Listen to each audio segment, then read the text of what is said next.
Right, folks, this is a new podcast from the two mics, and I'm going to give you old energy boy, MG, to introduce it. Yeah, we've edited out all the nonsense from Mike Parry, so it might be a bit shorter than usual. Ha, ha, ha, ha, ha. Look at the light! First, drink a case of wine. It's donkeys led by lions. Yeah, that's right. It's the wrong way round. No, it's lions led by donkeys. Yeah. This is TalkSport Extra Time. I'm Mike Graham, and it's time to say a very, very warm welcome to Mr Mike Parry, TalkSport's biggest England fan. Very good morning to Mr Parry. Yeah, very good morning to you, Mike, as well. Of course, I'm a big England fan. That does not mean I'm immune to seeing the weaknesses that were exposed in the game tonight against Italy. Yeah. By the way, congratulations, because a few tweets coming in here saying that you sorted out young Jason Cundy and Mr Goldstein. Mr Goldstein, Yes.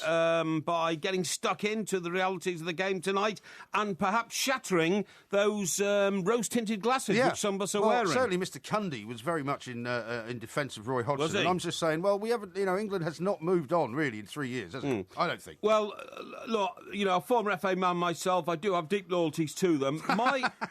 What are you laughing? A former FA man myself. Deep loyalties. Sorry. It's just the same former FA man that used to leak all the stories every Friday before going away for the weekend. Remember a driving poor old Graham Kelly mad. Remember, a whistleblower is sometimes there for the public good. Yes, indeed. And I believe I was there for the public good. Of course you do. But what I was about to say is my biggest problem with Roy Hodgson, and I hate to go on about, Roy and all this kind of stuff, but he looks so old. Yeah. And people say, well, what's that got to do with his ability? Right. I'm afraid it transmits a message. Well, it does. And the message it transmits is that this is old-style football. It's not new-style football. Yeah. So you've said this before, haven't you? I mean, you've got young... I mean, Wayne Rooney's not one of the young guys anymore, but some of the younger guys who are in their very early 20s, they're looking at this guy like he's their grandfather. I totally agree. That is absolutely the issue. Now, the point is, you could say to me, there are other very old managers in international football, and I would say, yes, you're right. A guy called Bosque at Spain. Del Bosque, a guy called Big Phil Scolari at Brazil. Right. But actually, they both won the World Cup. So the young but players... also, look what happened to Scolari when he took over Brazil in the last World Cup. Sure. And Del Bosque crashed out of the last World Cup as well. I tell you exactly that. What I mean is they reached a peak of performance in their games by becoming the best. Yes. Win the World Cup. That's the time to stand down. Right. But Hodgson's never been there. So what I'm saying is the young players who are going into these squads put together by Bosque and Big Phil look at the guy like he's a giant in much the same way as a young Celtic player used to look at Jock Stein and say this man is a giant. Yeah. And therefore, Bill Shankly. Yeah, Bill Shankly. I stand in his shadow. Sir Alex Ferguson. Yeah. But the problem with Roy Hodgson is he never won anything. No, that's true. So when these young players are going into the England squad, they've got every right to say, show us your medals. Yeah. Because he hasn't got any. Yeah. So you're right. It's that not just his age. It's a combination of his age and his record, isn't it? What I'm saying is, men of his age are usually only around if they've got a tremendously successful record in their job. Yes. And he hasn't, so I don't know why he's around. Now, what do you make of this from Darren in Sunderland? He says, when you think England should get rid of Roy Hodgson due to his age to let a younger manager do the job, why don't TalkSport do the same? This show could do with a younger Extra Time presenter. He's talking about you, obviously. Yeah, obviously, because I sound very young and I have a young approach to life. You do. Can I tell you one word which is resonating on the back pages of all the papers tonight? Yes. The Times, Townsend rescues Hodgson's plan. Yes. The Independent, rescuing Roy. That's right. The Sun, Andros rescues Roy. Yeah. The Star, Townsend Screamer is just the Italian job as Andros to the rescue. Well, exactly. What about, I read this one out earlier, John Cross, who was out there, we talked to him earlier in Turin. The word rescue. It's Dross and Andros. Well. And he's saying it was a reality check, basically, because we said this last night. This is going to be one way to judge how decent England are. Yes. And I'm afraid they're not much better than they were when Roy Hodgson took over. Well, you know as well as I do, Mike, if not better, that John Cross doesn't write these headlines. It's Dross and Andros. It's a good one, though. It's a good one, that headline must have been written on the reflection of what John had written. That's right. See what I mean? Well, in his copy, which he did write, he says it was a reality check to get Roy Hodgson's progress back into perspective after what happened against Lithuania. Yeah. And the perspective is, for me, that England are not a top 10 team. England will not, on the current form, make their way into the quarterfinals of the Euros. Yeah. And when they play anybody decent, they'll be found out. Yeah. Now, what's more interesting, in the Mirror in particular, because all the papers do the old marks out of 10 and all that, right? I have never seen this before in an international team. 3 players got 4 marks out of 10. Really? Only 4 marks out of 10. Dear me. Which 3 do you think they were? I would have suggested maybe Phil Jones as one of them. No. He got 5. He got 5? Yeah. Blimey. So the people worse than him. Theo no, Walcott... actually, Jones...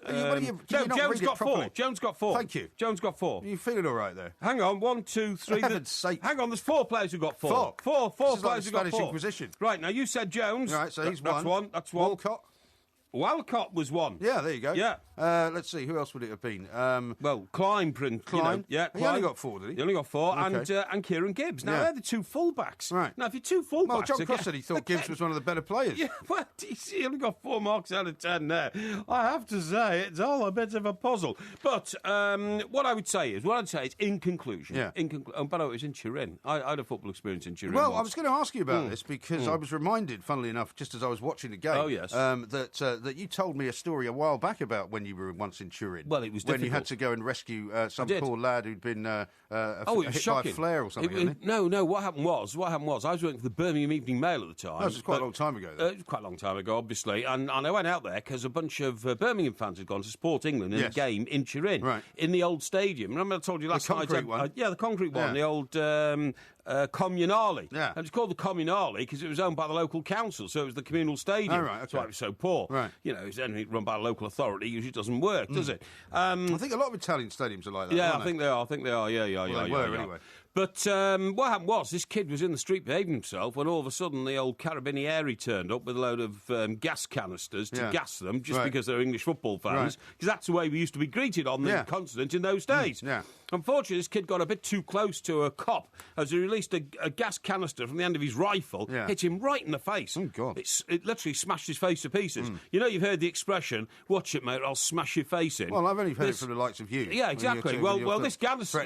violence. Well, this gas canister, believe me, did literally smash this kid's face in. It broke his cheekbones, his eye sockets, his jaw, all his teeth came out. He didn't look good. No. Anyway, I went to when he woke up out of his kind of medically induced state of unconsciousness, that's right. The first sight he saw was you leaning over him. I was an act of compassion. I went to the hospital. Because his mother... must have gone there for a reason. No, his mother actually... You went there to do a story on him.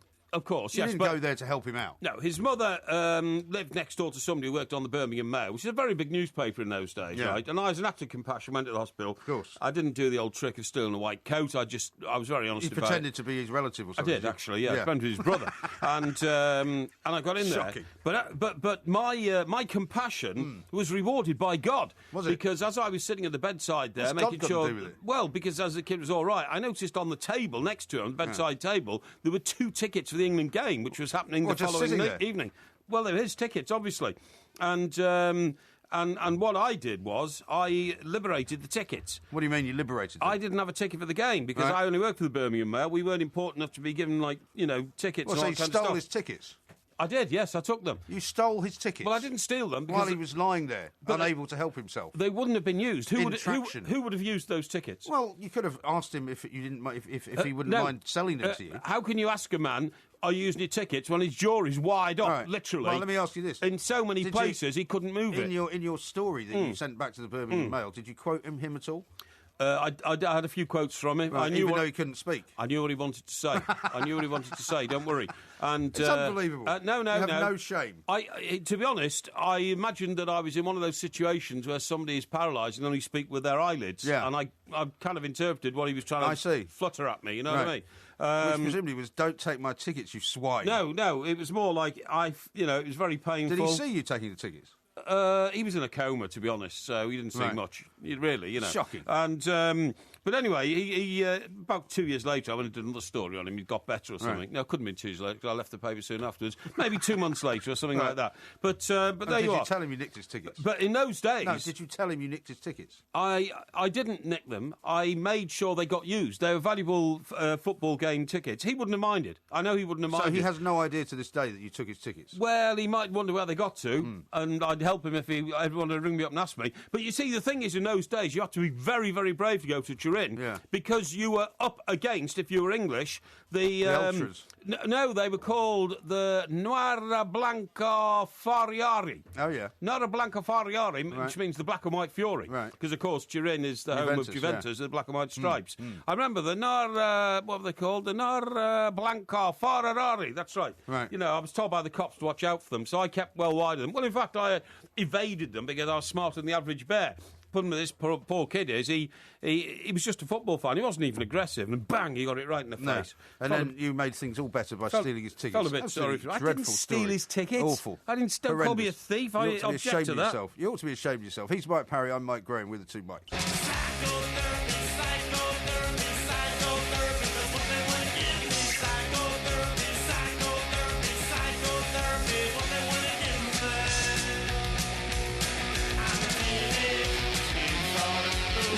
For extra time, we are the two mics. Of course, there will be a podcast coming out a little bit later on. Some very, very bad reaction to your story there from Turin. What's that? Zobon says this. Yeah. Is Porky confessing to another petty crime by taking a 5-finger discount on some ball boys' tickets? Hashtag man of the people. No. And then here's one from Ian who says, so Porky nicked 2 tickets from a fellow brummie lying on his sickbed. The man has no shame. And Mark says, did Porky rifle the poor kid's ticket out of his pocket while he lay on his hospital bed? The gutter press at its best. No, they were literally on the table next to his bed. And by the way, if I hadn't sort of helped him make use of those tickets, they wouldn't have got used at all. Right. They'd have been wasted. Excuse me for the game. You might have at least left him some money for him, though. Well, out of your lavish expense account. I didn't know how much they cost or where they came from. Well, there was no ticket value on them? Yeah, but they're written in Italian, wasn't it? Oh, so I couldn't tell what it was. Right. And in those good days, tickets, were they? Good seats? Well, there were no seats in those days. We were standing, actually. It was on a terrace, you know. Okay. I was right in amongst the fans. I mean, and funnily enough, we got tear-gassed at the game. Yeah, no, seriously, we did, yeah. I don't know why that makes me laugh, but just the image of you being tear-gassed makes me smile. Yeah, it's not pleasant. Right. Now, listen, less of that and more of the stories in the news, right? Now, how about this one, right? Because you would probably have been a child that tried drinking at a very early age. I told you, I had a baby sham at a wedding when I was about 12 or 13. Liked it so much I had another one.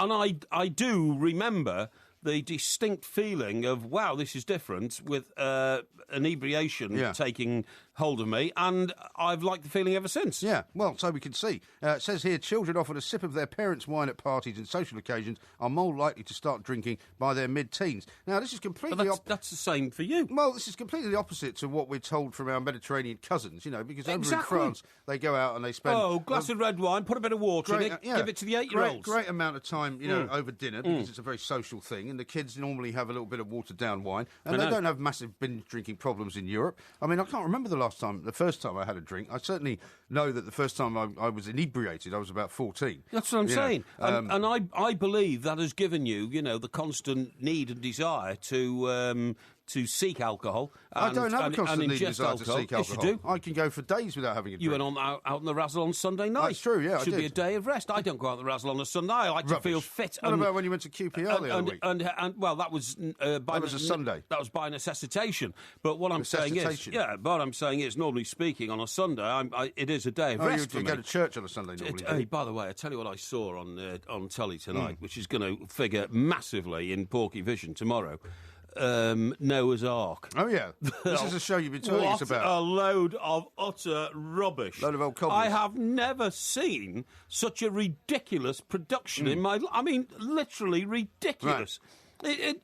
This fella single-handedly built an ark the size of an aircraft carrier that could take a jumbo jet, single-handedly, in a land where there is no wood, right? Because there's no forest or anything. So where's he got the wood from? No idea. Right. Every now and then you see him with a bit of rope over his shoulder, lugging a blinking tree branch across the where did he get the rope from? He didn't have any rope either, did he? I don't know. And you know, in the space of about 3 weeks, he builds an ark literally the size of an aircraft carrier. Ark Royal. Yeah, it was utterly...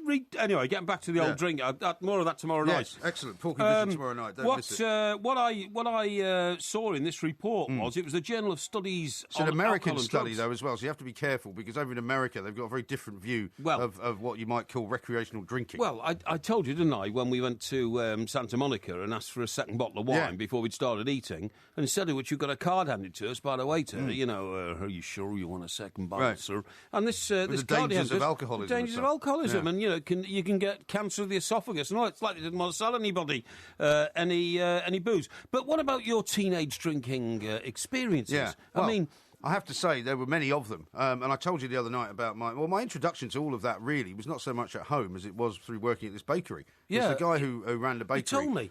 Was quite a serious drinker. He had a Rolls Royce, but he was drinking all day. Yeah, he was. Excellent. And he would basically start in the morning with champagne, and then he would move on around about 11, 12 o'clock. He would move on to Carlsberg Special Brew, which was the strongest lager you could ever drink at that point. The Special Brew used to be the winos' drink of choice. No, because it was too expensive for them. Was it? Well, who used to drink it then? Was it students? No, they used to drink barley wine. Yeah. No, I mean, Special Brew was launched sometime in the 70s, and after a while I think they stopped selling it because it was too strong.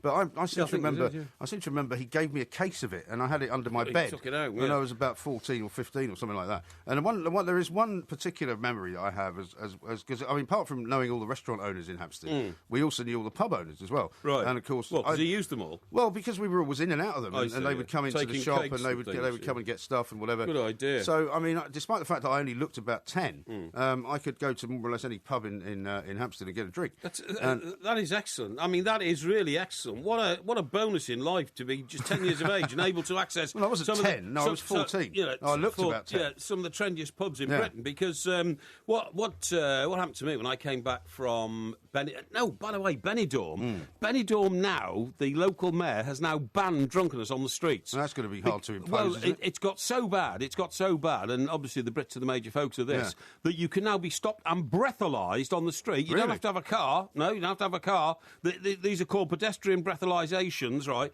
Breathalysations? Yeah. And if you're found to be intoxicated, you can be ordered to return to your hotel and curfewed for the night. But surely if they've got a couple of hundred people who are in that sort of state, which seems to be, generally speaking, what the sort of, the teenage crowd go out to do, they're never going to be able to arrest them all, They've figured out, apparently, that the middle age and grey pound is now worth more to the local economy than kids coming there on, massively cheap binges and all that kind of stuff, and they want to turn it the other way. But what I was going to say was, I used to come back from places like Benidorm when I was 15 with a bottle of... Sangria or something like that? No, Bacardi. Bottle of Bacardi. Right. Bought in the duty-free shop? Oh, absolutely, yeah. Or even bought before the duty-free shop or something, or, I don't know, nicked from the hotel bar or something, smuggled into the luggage or something like that, Right.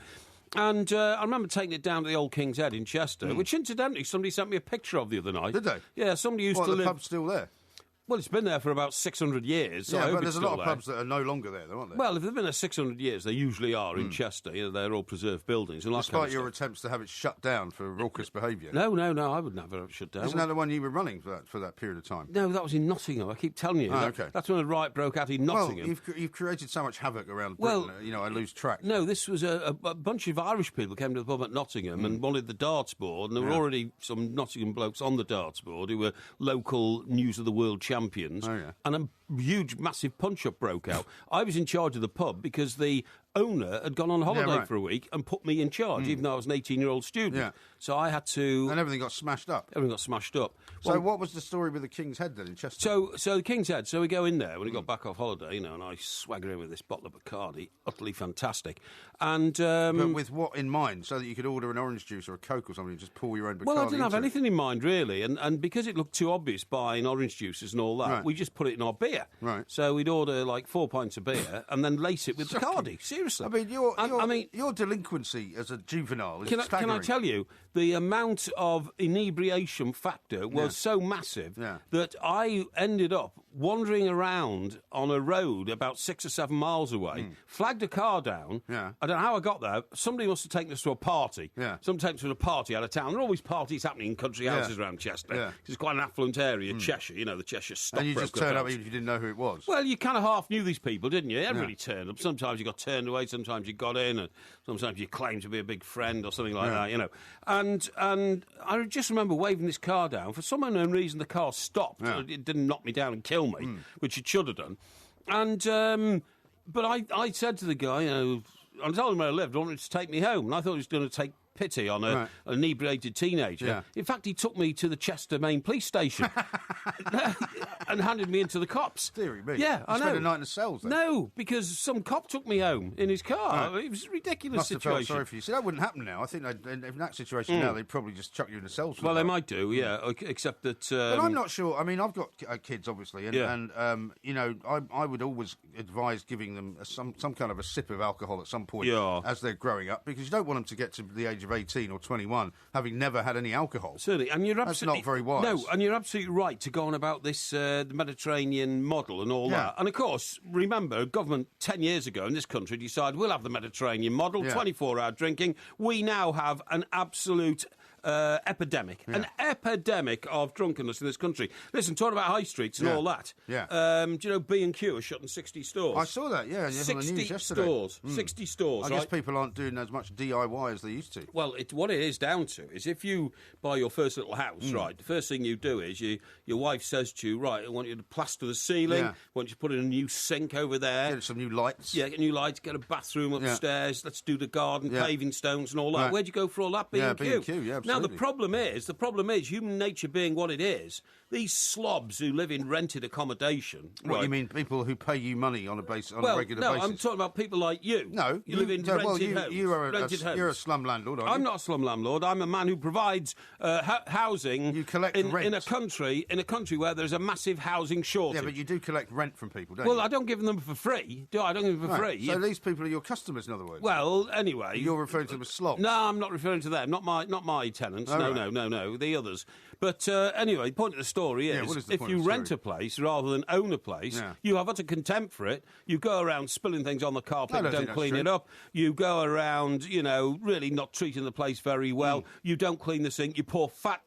you don't clean the oven. You pour fat down the sink. I don't do that. Congeals in the U-bend. You then get a flood in the kitchen. You have to send a plumber round. The way some people treat properties is such a disgrace. They're like animals. You see, they're like cochons. You're talking like a slum landlord now. What? He's Mike Parry. We'll talk some more about this coming up. Jada Cabby says Juventus hooligans are called the Droggy, taken from the film Clockwork Orange. Oh, no, they're not. They're called the Black and White Fury, mate. I've been there, and I've been on the end of their violence, and believe me, you've got to be tough to stand up to people like that. We are the two Mikes. More coming up next. On DAB Digital Radio and 1089 and 1053 AM. The pressure's on now. Relieve the itch. Talk sport. We are the two Mikes, and of course, coming up a little bit later on, it's Ask Porky. Sometimes people have questions about their DIY. We're just talking there about how B&Q is shutting down 60 stores around the country. It's amazing. So I thought it was quite a good time to get an update on your particular roof garden scenario. How's that all going? Because weren't you supposed to get the roof tiles or something from B&Q? Weren't you supposed to buy something from B&Q? No, they came from Italy. And who did? And the roof tiles What, the cowboy builders? They're not cowboy builders. They've gone away, but they're coming back, and the scaffolding is being put up again. No, is it? Next week. Don't you think it's dangerous in this wind? Because there's a load of scaffolding blowing down all over the place. They'll have to build it properly. They'll also have to be careful, because I noticed that a fox family has moved into my garden. Oh, really? Isn't it this is the time of year when the foxes give birth? Well, I think it's kind of mating season, isn't it? Spring, right. The sap rises and all that. Yeah, not just for foxes. No, I think they give birth as well. Do they? Yeah, it can't be the mating season and give birth, because why not?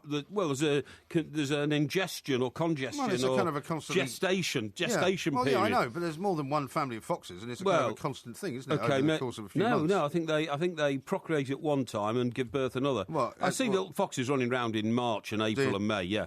Right. But on DIY. About, it was a good few years ago, 15 years ago maybe, my sister moved to a new house in Purley with her husband, who's a banker and works at Barclays, is a very serious and solid man. And he had a load of work done on the ceilings.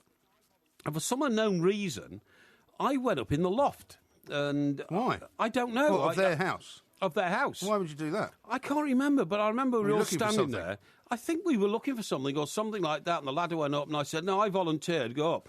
But so they knew you were going up there? Oh, they knew, it wasn't like you went there when they weren't in. I thought you meant you just decided to pop down and start searching about in the loft. No, I didn't go creeping around in the loft. The house had been... Put a couple of peepholes in or something. No, you idiot. The place had been renovated and redone out and all that kind of stuff. It was a big detached house, and for some unknown reason, something had to be done in the loft. And I waved everybody away. We've been drinking all afternoon in the back garden. Usual. Yeah, usual. Yeah, there's no story that you tell where you haven't been drinking all day. But I said no, and and you know, my brother-in-law, he's a very sober man. Yeah. Well, not sober in drink. Not when he's with you, probably. No, but I mean, he's very small C conservative. You know, be very careful there, Michael. You know, I don't worry if it's you can step in between the exactly when you step on the rafters, the beams. Yeah, but if you put your foot in between, you fall through the ceiling. I did straight through. You went through the ceiling. Straight through the ceiling. Dear God. And in fact, it wasn't like you might have seen in a comedy film where your foot comes straight through. Because what happens is there is like chicken wire netting. Yeah. You see what I mean? Right. And the chicken wire netting is to what the plaster on the underneath is. But anyway, normally there's kind of layers of what do you call it? The insulation as well. Well, there wasn't in those days. No. It wasn't in those days. Anyway, it brought half the ceiling down. Needless to say, my foot came straight through. Well, it's only just been renovated, and it was awful because all the plaster was all over the new carpet and all that. I wasn't very popular for a while, but I never tried DIY because I'm no good at it. No. I can't even put a screw in straight. I'm no good at it either. I can't put a screw in straight, and in fact, I've got a situation at the moment which needs correcting. Yeah. Down in the old penthouse on the coast, I've noticed that the waste disposal is leaking slightly. You've got a waste disposal? A waste disposal, What, you mean like one from the second sink? Yes, or that's right, the second sink. Not like the chutes that you used to get No, the second sink in my apartment. Why do you need a waste disposal? Because I do. Because I like putting vegetables in there. What do you put down? You put vegetables down the waste disposal? Yeah, of course I do. You don't eat vegetables? I do. Of course I do. You never eat vegetables? Of course I do. Don't be ridiculous. When was the last time you had vegetables? And, you know... Unless they come out of a can. Any wasted food, bang, it goes down there, you see, because I don't like it to rot in the bin. So... What sort of vegetables are you talking about? I'm talking about things like... The remains... hang on.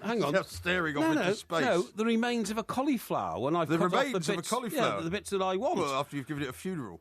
No, the remains of a cauliflower. Don't be ridiculous. The remains... When was the last time you cooked a cauliflower? Oh, quite recently. How'd you cook it? You put it in a pan and boil it. What are you laughing at? You idiot. That's all you do with everything, isn't it? Well, put it in a pan and boil it. Of course you do.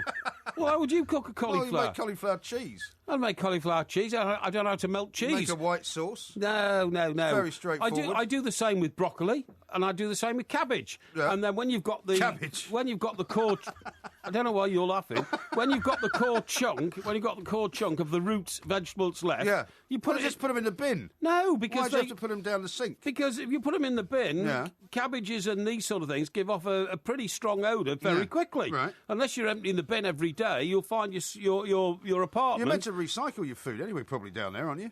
Well, you can put it down the old waste disposal. You don't have to recycle it, do you? Well, I'm saving the bin man. Recycling is they ask you to I'm recycle. saving the bin man a lot of trouble. Yeah. By the way, the binman at my place. What are you laughing at? The bin man. You call it the binman. No, the bin men. Bin men. There's more than one, isn't there? There's more than one. There's more than one bin I think there is, yeah. Same as there's more than one fox family having all those little foxes. Yeah, I tell you what. The getting back to the old Porky Towers in the Stockbroker Belt. Sorry. So anyway, but how are you going to fix this thing then? You're going to get somebody in? Well, it's leaking a bit. Why don't you ask your mate, the copper, who lives next door? Well, I might if I see him. Good at DIY. But I'm not going to knock on the door and say, come and fix me. Have you seen him lately? No, I haven't seen him lately, no.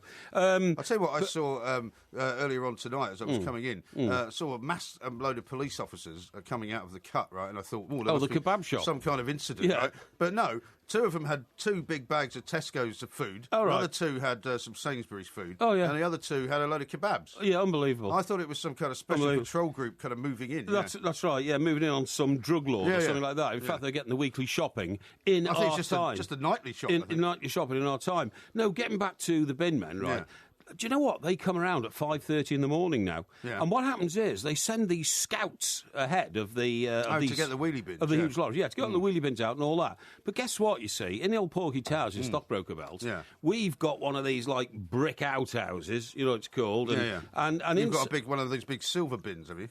There's 3 huge silver bins. Of those, 3 huge silver bins, OK? Yeah. But they're not circular like, some of the old ones are. They are square. Right. And they're grabbed by the back of the lorry and it goes... boom, and the lids tip open and it tips them in. But what they do is, you see, to try and sell themselves work, and I've found them out. Have you? They don't realise that I'm smarter than the average bear. So you're spying on them from your penthouse? Yes, then? I am, yeah. Right. I do spy on them, yeah. And what happens is they pull them out and then they tip them out and they put them back in. Now, what they do is they put 2 of the bins in so that the lid is accessible to the resident who comes in to throw his rubbish in the bin. Right. But the third one, they turn round so the lid is not accessible. Do you see what I mean? So they can't fill it up. Exactly. So the lid faces the wall. The wall on the other side. Well, surely that's counterproductive because then people just throw their rubbish on the floor. No. What they try and do is they try and make sure that only 2 bins need emptying, not 3. Right. So that's their advantage. But what if there's 3 bins worth of rubbish then? Well, there is, and it just means that it gets higher and higher and higher, and the lid stays up. But anyway, what I do, every time they leave, right, I go into the old bin store, I pull the bin out that they've turned to the wall. No, I do. I turn it round. If they ever find out that it's you, you know what's going to happen. They're going to start tipping a load of stuff over your they probably will. Your roof garden. They probably will. Wake up one morning. I and turn it round round and I put it back in, and my message to them is such a do your busybody? job. I'm not a busybody. Yes, you are. I'm not a busybody. But let me tell you this, Mike. The trouble is these bins are huge. They Honestly, are. they're big. No, I've got one. And I lost control of one the other day, and it sort of knocked me down. yeah, it did. It was honestly out of control bin. Yeah. And there's a slight slope out of the bin store towards the road. Right. So as I tried to stop it, it's rolling into the road. It was rolling into the road, and I thought it was going to hit somebody's car. So I threw myself in front of it. Bang! It knocked me in the chest, and I could have been very badly injured. Well, fortunately, you weren't. I wasn't, and then I put it back. But I mean, I would have then sued the binman because it was them. Yeah, it was them that made me go in and turn the bin around. You're just a busybody. No, I'm not a busybody. You should mind your own business. I'm not a Now, busybody. let me read you some tweets we got here. Okay. One from Scott, who's obviously a very smart young man. He Right. says, Dear Porky, can I have my tickets back, please? The ones you stole from me. Well, I didn't. I just helped. I made sure they were used. It was as simple as that. And here's one from the professor in Mexico. Oh, yeah. He's around. Is he says, good? over the last year, I've only had a drink every other day. So by Mike Parry's thinking, I haven't had a drink for 6 months. What do you mean by that? That's what you say, isn't it? Because remember when you were talking about how you hadn't had a drink all weekend? Oh, right, when you went to the QPR game. Yes. Because you'd only had a drink on the Sunday, but not the Monday or the Saturday. That's right. Somehow you hadn't had a drink for 4 days. So what you said. You know what I'm talking about there. I like to rest the vital organs from the infringement of alcoholic poisoning, which is basically what it is. Exactly. And here's what Roy says. See if Porky can justify the Jack the Ripper killings. He makes Alistair Campbell look like a rank amateur. Really? What's all that about? Sort of spinmeister, he says. Oh, I see what you mean. Liz says, let's be honest, the England manager's job is the kiss of death. For that money, I would kiss Mike Parry.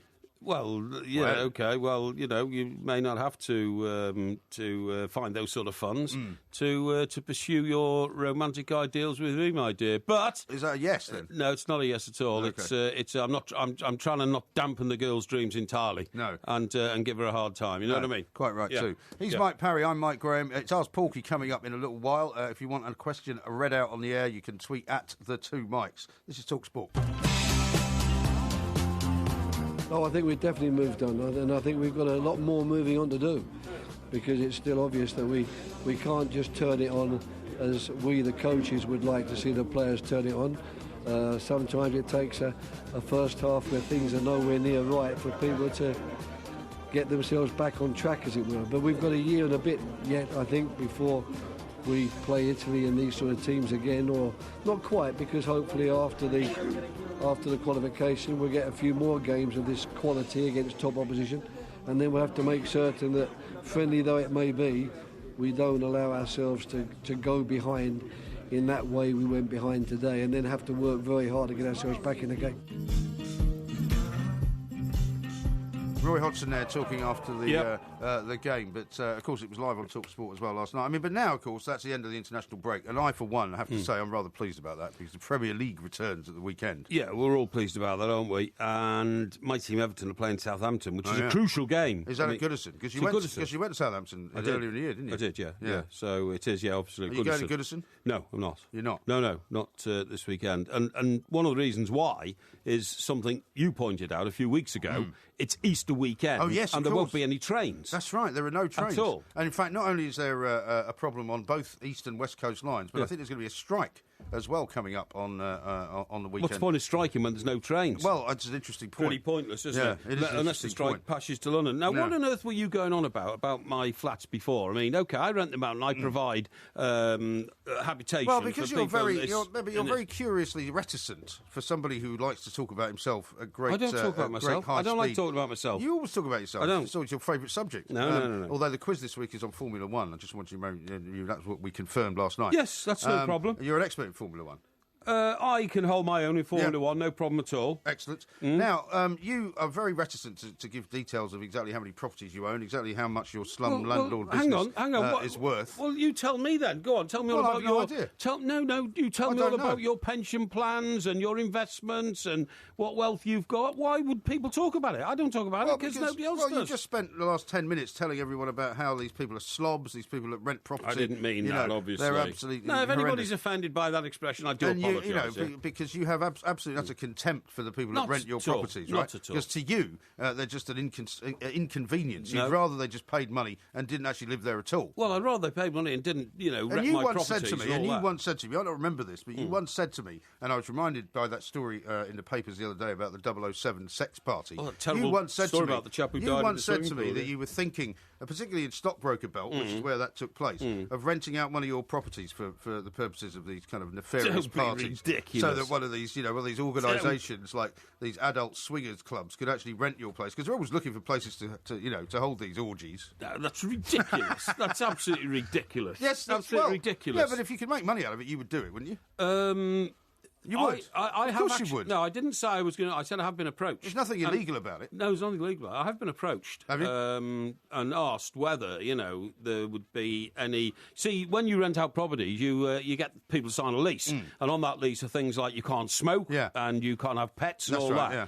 And, can't have loud parties. Well, yeah, maybe to some extent. But I was asked, did I have a clause in it where you couldn't be accused of having improper behaviour?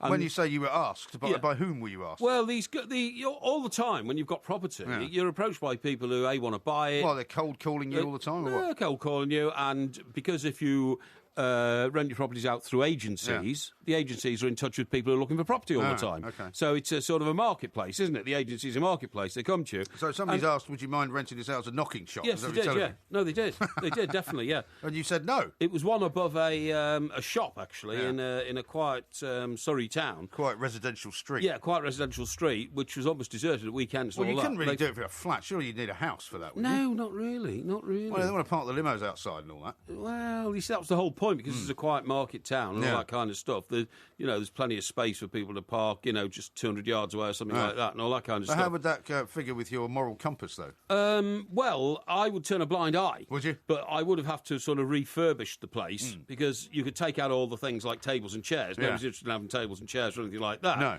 You have to stack the place full of... beds, I suppose. Yes, that's right, yeah, cushions basically, yeah. on the floor. Yes, that's right, beanie bags and all I don't think, but I think you'd be unwise, to dip your toe into that kind of business. Well, because, it's very difficult to... And then you have to worry about people getting upset, because I'm sure that there's jealousy and all sorts of stuff that goes on. Well... you need bouncers, wouldn't you? Well, it would have to have some sort of control, but the people approaching you do all that. They bring in all the security and all that kind of stuff. Yeah. But anyway, you asked me about my moral compass, I turned it down. Yeah. Because I felt that I couldn't really accord with my Christian faith if I thought my Christian faith. Yeah. Did you go to church on Sunday? I didn't go this Sunday, no. I didn't have time. Well, it's Easter. Surely this is one of the most holy periods of your beliefs. It's Easter next Sunday, so I might go then. Well, yeah, but it's been Lent, hasn't it? Have you given anything up for Lent?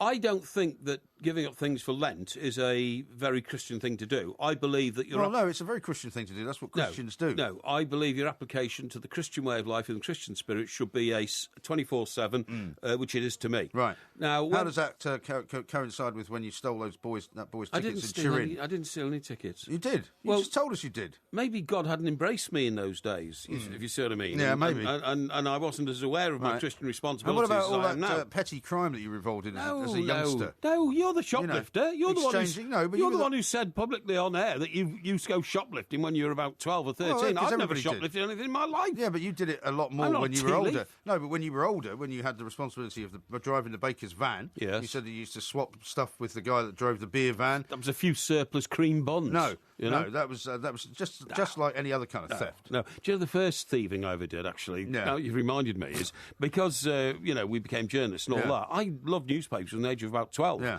I loved the ink, on the papers and all that kind of stuff. So when I got to becoming a paperboy, which was my first ever job, and by the way, I was the best paperboy in Chester. Of course you were, yeah. I was. You're bound to be. I was so good. What designates a great paperboy? Well, I'm about to tell you. I was so good that most of the paperboys could only sling one bag of papers on their back, get on their bike and cycle off. Right. You know how many bags I could take? I don't know. Three bags. I took one on one shoulder, one on the other, and I put one on my handlebars, okay? And off I went. And so you could stitch up the other paperboys so that when they got down there for their bag, they said, oh, sorry, Mike Parry's already taken your bag. There's no work for you today. No. Everything was allocated. I never put anybody out of work, but it meant I was doing 3 rounds. I was doing 3 rounds. Did you actually deliver them, or did you just chuck them over the hedge? No, I delivered them. I bet you didn't. No, I had a huge pride in my job. I've always had pride in the jobs that I do. Yeah, I'd never go chucking papers around, not like they do in America, where they just throw it on your but doorstep. they're covered in cellophane, that's why, aren't they? They're not always covered in cellophane. I've seen papers chucked up onto a wet doorstep and all that kind of stuff. But anyway, look... it hardly ever rains over there, though, does it? Well, it depends which part of America you're in. Rains a lot in New York. Anyway, what I was going to tell you was about being the paperboy and all that kind of stuff. Your first thieving exercise. What I used to do is, I used to make sure, because you put your own round of papers together, you see what I mean? When you walked in the morning, there were just stacks of papers, millions and millions of papers in those days. Everybody read a paper in those days. Well, probably not millions. Nobody does now, but you know what I mean. Yeah. And I would invent one address where I'd put in a Mirror, Express, a Mail, Telegraph, and they were for me. And I used to take those home and read them when I'd finished delivering my papers. At this point? About 10 or 11. So you were already thieving when you were 10? I wasn't thieving at all. I like newspapers. You've always been looking to make a little something for yourself on the side. Not really. That has been your raison d'etre for your entire life. Not really. Yes, it has been. No, I don't think so. But what I would do is, so as not to be accused of thievery, I would take them back the next morning and then put them with the papers that were sent back, because they were all on sale and return. Oh, so only borrowed them? Only borrowed them, really. Right. I kept some of them, because they had reports of Everton's football games, and I used to cut them out and put them in my scrapbook and all that kind of stuff. Well, did they ever wonder why this place this fictitious place didn't exist and that papers were disappearing? No. Well, they must not have had a very good grip on their business. Oh, they had hundreds of addresses, believe me. And who was this poor, newsagent? His name was Dr. Dawson. Right. Dr. Dawson, and his news agency was in Hoole in Chester, and his favourite trick when he was writing up all the orders on the papers, take his teeth out. I'm not joking, put them on the side. Right. He was a revolting, disgusting man.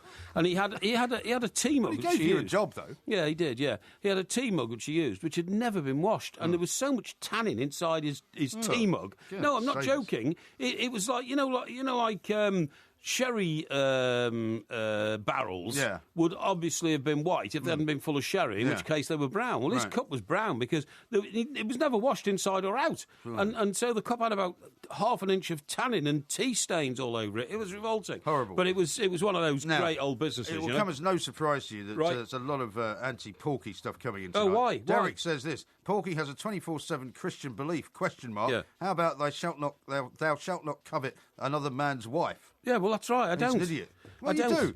And how about this from Freddie, who says, Porky said he wasn't very popular for a while. Is he suggesting he's been well-liked at some other stage of his life? Sorry, when did I say I wasn't very popular? You said it when you were describing one of your stories earlier on. Roy says, OK, let's see how low he will go where money is concerned. Does Porky have any morals? My guess is not if there's enough profit. No, don't be silly.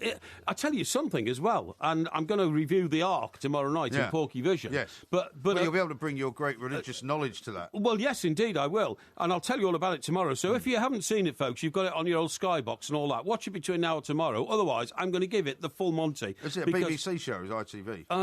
I can't remember now. Can't remember. Is it on BBC Two? Is it on BBC Two, was it? You're the TV reviewer. Or maybe it was on something else. I'm not sure. But anyway, ludicrous. And but one point within it, which is a small point, but was very big to me. Yeah. You know, in the Bible, Jesus talked about casting the moneylenders out of the temple. That's right. Well, he didn't just talk about it, he did it, didn't he? Did he? Well, in that case, he got that wrong, because economically, financially, and for the reasons of business, the moneylenders in those days weren't the evil men that they had portrayed in the Bible. They were, in fact, the bankers. Yeah. They were the guys who extended loans, mortgages, and the moneylenders weren't moneylenders who were trying to profit from the people. Well, they were. No, they weren't. The farmers used to come into the towns from the country and say, look, I want to expand my farm by another 100 hectares or acres or something, and I need to buy seed for it. I haven't got any money. The moneylender would give it the money. Yeah. Well, that's the wheels of commerce. Well, yeah, but they so would the also moneylenders were good people. people. No, but they were good people. Well, I don't have a problem with that, but they would charge interest. That's how they made their money. Well, banks charge interest. Yeah. They're not evil, are they? It doesn't make them good, though, does it? It does. It makes them an essential part of a growing economy. Well, it's not like they're good Samaritans. How do you think the Romans got going in the first place? By utilising the wheels of commerce to fund their empire, to make it the greatest empire there's ever been. No, they went and invaded a load of places and stole everything. Well, yes, they did. In fact, funny enough, that's what my history teacher told me once. He was an Oxford graduate in history and all this kind of stuff. Was he a very good history teacher? He was an excellent history teacher. And you know, at the end of term sometimes they say, right, OK, boys, last lesson today. Throw me a few questions about subjects we haven't covered. Right. Wouldn't you normally at this point be crawling out to go to the pub? No, not really. I'd wait till 4 o'clock. But somebody set their hand up and said, "Excuse me, sir, you know, we've been studying European history. What about the British Empire?" I said, How did we build such a huge empire, the British Empire? And he said, "Oh, that was quite simple. We had guns, and the natives in the countries we invaded didn't." Yes. And that was it. Very true. Now, how about this from Matt, who's tweeted this at the 2 mics? Porky is a man of the people, as long as the people don't talk to him, look at him, breathe on him, or sit anywhere near him. That's very harsh. Which I think is entirely correct. Correct. That's the sort of image you put out of me, and it's terribly unfair. True. No, it's absolutely true.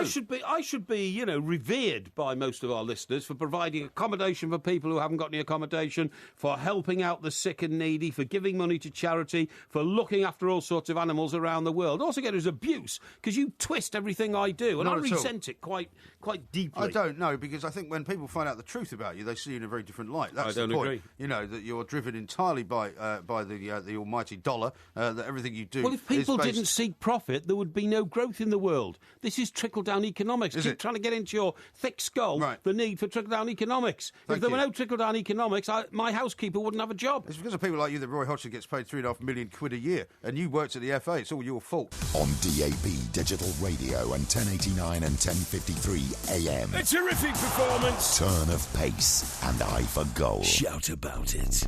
Talk sport. Have you found some of it? Yeah, one from Freddie. Yeah. How's that Save the Hedgehog campaign going? Don't get too spiky. It means about the hedgehog. So that's a complimentary one here. Very complimentary one here. You can't find it, can you? Yes, it is. Yes. Well, there's a silly one here. Did you liberate the poor lad's wife or girlfriend when you stole his tickets? Yeah, actually, I'm not surprised you didn't do that, because if he was from Birmingham, I'm surprised you didn't look it up and go round and say, "Well, I'm sorry, he's going to be stuck in Turin for a while. Would you like to go out for dinner?" Absolutely shocking. Toby Carvery special. Absolutely sure. Nothing wrong with the Toby Carvery, mate, as we've proved over the last couple of days. Okay, and then a load more informative ones, which I don't need to read out, but they're very supportive. How about this one from FC? He says, "I think Porky doesn't seem to understand the concept of usury. Generally, his biblical knowledge is at best laughable. #quiz. I think we've had a quiz on the Bible already. I think we have, yeah. And what's usury, anyway? Usury is basically charging interest, which is what, money lenders do. Yeah, that's a very old-fashioned word. And in the Bible, in the Bible, it's ruled to be a sin, basically. Well, it's not really if it helps the wheels of commerce go round. This is what I object to a lot in the old the church philosophy, that they seem to link. What's the word I'm looking for? Hard love, when you've got to tell people... Tough love, that's the word I was looking for, the expression I was looking for. They seem to link tough love with lack of compassion. Yeah. And therefore, lack of compassion means you're unholy, it means you're unchristian, it means that you're not a good person. Well, it's nonsense. It's absolute nonsense, that... Oh, yeah, but there are degrees of it, aren't there? That's a breeding ground for apathy towards for example, standards in life. You might as well then say that somebody who lends money at the rate of, say, 2%, because that's the low bank rate, and 20% are exactly the same, when they're clearly not. You might say that a money lender who says to you, I'm going to lend you 50 quid, but if you don't pay it back by next week, it'll be 100 quid you owe me, or else I'll come and break your legs. You're saying that's fine. Well, no, I'm not in favour of that at all. That's terrible. Well, I'm very glad to hear it. That puts people into poverty, and I wouldn't agree with that. What I'm saying is, in any society, you need people who extend you credit. Because in our society, if we didn't have people who extended credit, none of us would own houses. Yeah, but the reason that we got into so much trouble... And owning houses is what's turned us into the property-owning democracy that we are. That was precisely what caused the entire banking collapse, was because people wanted to buy houses they couldn't afford. But the banks were willing to lend them the money, even though they couldn't afford to keep up the payments. And then when the house prices all fell down through the floor, that was the beginning of, the whole negative equity problem. That happened in America. It didn't happen here. What happened here was... Yeah, but what happened here was all the banks were also investing in all of those packages which were being given out as mortgages. What I was about to say was, here, a number of, so-called smart bankers, the super bankers, all that, went and bought all the bad debt in America for some mad reason, Because they thought the prices of houses would never go down. What they didn't realise was when a chap was sitting in his rocking chair in a house that had just been built in Alabama, right. and a banker drove past and said, "You want to buy this house?" Yeah. And the guy said, "Yeah, I'd love to buy this house." The guy said, "You got any money?" He said, "No." He said, "Well, don't worry, we'll give you some money. Yeah. You can buy the house with our money." Yeah. And that happened millions of times over. Well, I remember there was a very famous case that I always talk to my friends over there about of a bus driver, a woman bus driver in Washington D.C. who made something like $35,000 a year, which is worth $20,000 here. Yeah. And she had a house that was worth $800,000. Yeah. And not surprisingly, she couldn't afford to pay it off. No, and the point is, there were so many of those that in the end the system imploded because they couldn't pursue the debts of all the people who owed them money. And there was so much owed that it was a catastrophic overheating of the financial supply system. Yes. But I know all about these things, don't worry about that. Now, we talked the other day about Richard III and how they excavated his body and then they had that whole kind of lavish funeral for him. Apparently, there's a plan to do the same with Shakespeare's body. Have you heard about this? I'm very upset about this. By the way, I've still got a Shakespeare quiz. I must say, it was one of the professor's friends from Mexico who sent me a Shakespeare quiz. I haven't had the chance to look at it, so if you're listening, we will get to it. But we've had a Shakespeare quiz. I'm not sure if we have, actually. Yes, we have had a Shakespeare quiz. We've had questions on literature before. What happened was the professor, who thinks he's smarter than the average bear, decided that the questions weren't hard enough, so he invented a load of questions of his own. This professor guy, who claims to be, some top academic, probably spent a couple of hours poring through Encyclopaedia Britannica or the complete written works of Shakespeare and invented a few more questions. But the issue that we're talking about here is that Shakespeare is buried in a churchyard near Stratford-upon-Avon. Yes. I have been there. I have been there. I think I have as well. I went on a pilgrimage there because the Bard, to me, is the greatest hero that we've ever had after Admiral Lord Nelson, Horatio Nelson, after Winston Churchill, and after John Lennon. So those are your four heroes, in other words? Yeah, definitely, yeah. Okay. Yeah, Shakespeare comes next. Right. Because there might be a question pertaining to that in the Porky section. Okay, but what I'm saying is they want to dig his body up. Who wants to dig him up, though? Well, all these mad nutters. What, is it because they want to find out whether it's actually him? Yeah, what they say is, some crazy scientific theory now, that if you take DNA from the bones of somebody who died 400, 500 years ago, you can learn a lot more about their character. Well, you can carbon date it as well, can't you? Which probably hasn't been done. The guy here said this. He said, given the extraordinary success of the study of the skeleton of Richard III, we recognise the potential of undertaking forensic analysis of the Bard. Oh, yeah. Crucially, unlike poor Yorick, Yorick, of course, was in Hamlet. Alas, poor Yorick, I knew him well. He also believes this can be done with minimal disturbance to the grave and certainly without an extended monologue to the playwright's skull. So they're not actually digging up his entire It says remains. they want to dig up the man who did more than any other to slander the Plantagenet king's reputation and see what the bones of history's greatest playwright can tell us about his life, i.e. it was Shakespeare who wrote Richard III and portrayed him as the villain. Yeah. Well, I think it's an absolute damn disgrace. And by the way, if you go to the graveyard, well, wouldn't you like so to know beautiful. more about Shakespeare, though? No, I know enough about Shakespeare, thank you. I studied his full works. I did the quiz. I got 6, 7 out of 10. No, you've never got 7 out of 10 on any did something quiz. like that. I don't think you did. Did you ever study any Shakespeare? Not really, no. I think when I did English, we might have touched... I think we did Macbeth. I think that was the only one. I think we studied Macbeth as a play. Yeah, he's my favourite character, Macbeth. Was he? I liked him. Why? Well, because he had a great-looking wife, apparently, in those Lady Macbeth? days. Yeah, Lady Macbeth, yeah. And it all went a bit wrong for him, though, didn't it? Well, it all went a bit wrong because he couldn't figure out... When he saw Burnham Wood moving towards him, he got spooked and thought the wood was moving towards him. In fact, what it was all the archers... Well, he thought the witches had put the spell on him. Had cut down the birches, stuck them in their head, and in fact it was the archers with branches sticking out of their head who were moving towards him. Yeah, it was a great play. I saw it on Broadway, actually, with Glenda Jackson as Lady Macbeth and Christopher Plummer as Macbeth. It was very good. Out, damn spot. Yes. What is this I see in front of me? Yeah, what is this bloody... What is life all about? Nothing but a stage full of sound and fury. Yeah. I know it almost word by word. Well, I think you should have a Shakespeare quiz by the sounds of it. Have a Shakespeare quiz if you want. How about word for word? Word for word, yeah. But why I object to this is because, as far as I'm concerned, as a Christian, it is sacrilegious What to do go you mean, around. as far as I'm concerned, as a Christian? Yes, as a Christian. Why do you keep saying that? Because I'm a Christian. It's rubbish. No, what do you mean? You are the least Christian person I know. Oh, no, you can't say that. All right, well, then tell us the last Christian act that you committed. I've told you, I've joined a group now to save the hedgehog. And what you told me that a few weeks ago, but you never actually explained it. Well, it's hedgehogs. Have you ever seen a hedgehog? Of course, I've seen a hedgehog. Not many people have. Of of course seen a hedgehog. Don't be silly. Of course seen a hedgehog. And I've joined a group to save them. Is this in a stockbroker belt or down in the other place? It's called Tiggy Winkles or something. Oh, yeah. And it's in the country. In the country? Yeah. What part of the country? I think it's in Wiltshire. Is it? Yeah, it's in Really? Wiltshire. Yeah. When are you going to go down there then? Don't need to. What have you done then so far? I send them money. Do you? Yeah, to help them. So because what happens is... This is what you do. Your definition of doing everything to help people is just throwing money about. What happens is, these little hedgehogs, right, they get they get into, like, these discarded coffee cups and things, which are, fast food restaurant, like coffee cups. You mean the lids? The lids. And they can't get out again, Yeah. and they get strangled by them. I mean, it's really sad. Yeah. So I'm doing something to make sure it doesn't happen. And they're lovely little creatures. I must Sorry? say. They are lovely little creatures. They are lovely little creatures, yeah. But I mean, quite apart from anything else, if you've been to Shakespeare's graveyard, the church, any idea of disturbing that sacrilegious land, that sacred land, is consecrated land, is sacrilegious. It should not be allowed. Well, presumably and I they're don't know trying to why get- we do allow it. I don't know why we do allow it. I think it's disgusting. Well, we'll have to keep following that one up. But the time, I think it's absolutely disgusting. Time is against us, as Going you to give know. it laser scanning to try and find out how old he was when he died. Well, he know all that. It's all in scriptures, isn't it? Scriptures? Yeah. Thousands of years has suddenly stopped for all sorts of reasons. Would you say so?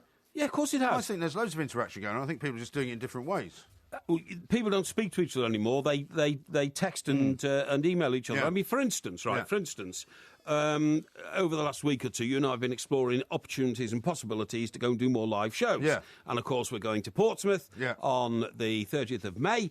We are indeed. And imminently, we're about to make an announcement about a new show in London Yep. at a bigger venue. Yep. We love the Hen and Chickens, but it's a bigger venue in the Right. West End. And you're looking to try and find a place up north, aren't you, as And well? we're looking very hard to find a place up north, northeast and northwest. Now, the reason I mention all that is because in the old days, that would have involved maybe 30 phone calls. Yeah. You see what I mean? Yeah. I haven't spoke to anybody, but we fixed a couple of shows But isn't up, that better, though? and it's been all on email. But isn't that better? But there's been no human contact. Well, no, I know that. But No I mean, human do you contact remember the at all. days when you used to have to ring people up all the time and you miss them, they call you back, they miss Sure, you. sure. You know, you sit in the house waiting for the phone to ring because we didn't have a mobile that you could wander away and, Yep. and wonder what you can get up to, a bunch of other things while you wait for the phone call. And you used to waste half your life waiting to speak to people on the phone. It says, to a certain extent, I agree with you, and I'm not saying it's a good thing or a bad thing. Yeah. What I'm saying is that we do not communicate as much anymore, and for you and I, it's come in our later years, this lack of communication. Yeah. What worries me greatly